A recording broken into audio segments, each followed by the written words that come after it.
भाजपा नेता नवनीत राणा ने जनसंख्या और सांप्रदायिक मुद्दों को लेकर एक विवादित बयान दिया है।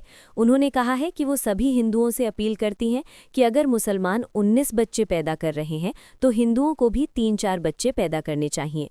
उन्होंने ये भी दावा किया है कि एक समुदाय भारत को पाकिस्तान में बदलने की दिशा में काम कर रहा है। नवनीत राणा के इस बयान के बाद राजनीतिक हलकों में तीखी प्रतिक्रिया देखने को मिल रही है। विपक्षी दलों ने इसे भड़काऊ और समाज को बांटने वाला बयान बताते हुए कड़ी आलोचना की है।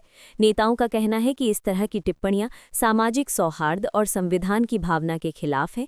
वहीं राजनीतिक विश्लेषकों का मानना है कि जनसंख्या जैसे संवेदनशील मुद्दों पर इस तरह की बयानबाजी से धार्मिक और सामाजिक तनाव बढ़ सकता है।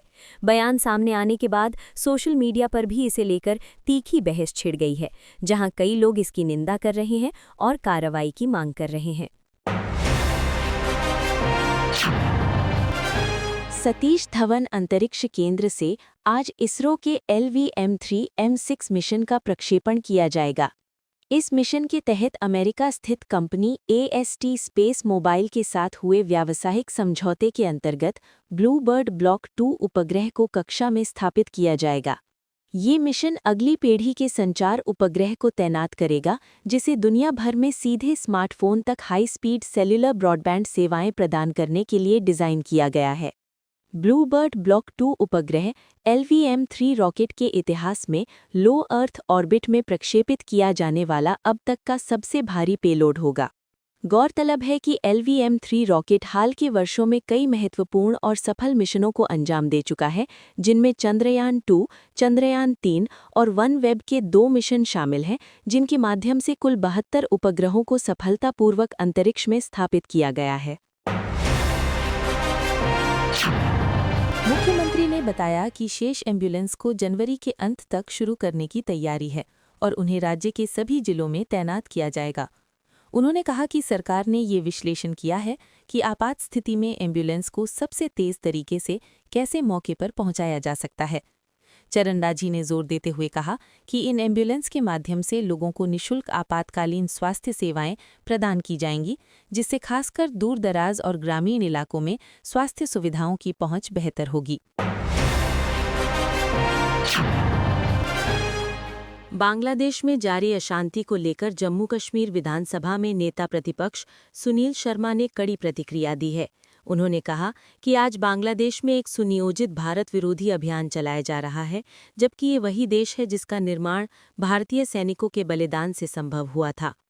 सुनील शर्मा ने आरोप लगाया कि इस भारत विरोधी माहौल के पीछे कुछ अन्य देश भी सक्रिय रूप से समर्थन दे सकते हैं, जिनका उद्देश्य भारत में अशांति फैलाकर उसके विकास को रोकना है। उन्होंने कहा कि भारत की प्रगति से असहज तत्व पड़ोसी देशों की स्थिति का फायदा उठाने की कोशिश कर रहे हैं। उन्होंने ये भी स्पष्ट किया कि भारत सरकार बांग्लादेश की स्थिति पर करीबी और सतत निगरानी बनाए हुए है। शर्मा के अनुसार राष्ट्रीय सुरक्षा और भारत के हितों से जुड़े किसी भी मुद्दे पर सरकार पूरी तरह सतर्क है और आवश्यक कदम उठाए जा रहे हैं। सुनील शर्मा ने कहा कि भारत शांति और स्थिरता का समर्थक रहा है, लेकिन किसी भी प्रकार की भारत विरोधी गतिविधि या साजिश को बर्दाश्त नहीं किया जाएगा। बांग्लादेश में जारी अशांति को लेकर जम्मू कश्मीर विधानसभा में नेता प्रतिपक्ष सुनील शर्मा ने कड़ी प्रतिक्रिया दी है। उन्होंने कहा कि आज बांग्लादेश में एक सुनियोजित भारत विरोधी अभियान चलाया जा रहा है, जबकि ये वही देश है जिसका निर्माण भारतीय सैनिकों के बलिदान से संभव हुआ था। सुनील शर्मा ने आरोप लगाया कि इस भारत विरोधी माहौल के पीछे कुछ अन्य देश भी सक्रिय रूप से समर्थन दे सकते हैं, जिनका उद्देश्य भारत में अशांति फैलाकर उसके विकास को रोकना है। उन्होंने कहा कि भारत की प्रगति से असहज तत्व पड़ोसी देशों की स्थिति का फायदा उठाने की कोशिश कर रहे हैं। उन्होंने ये भी स्पष्ट किया कि भारत सरकार बांग्लादेश की स्थिति पर करीबी और सतत निगरानी बनाए हुए है। शर्मा के अनुसार राष्ट्रीय सुरक्षा और भारत के हितों से जुड़े किसी भी मुद्दे पर सरकार पूरी तरह सतर्क है और आवश्यक कदम उठाए जा रहे हैं। सुनील शर्मा ने कहा कि भारत शांति और स्थिरता का समर्थक रहा है, लेकिन किसी भी प्रकार की भारत विरोधी गतिविधि या साजिश को बर्दाश्त नहीं किया जाएगा।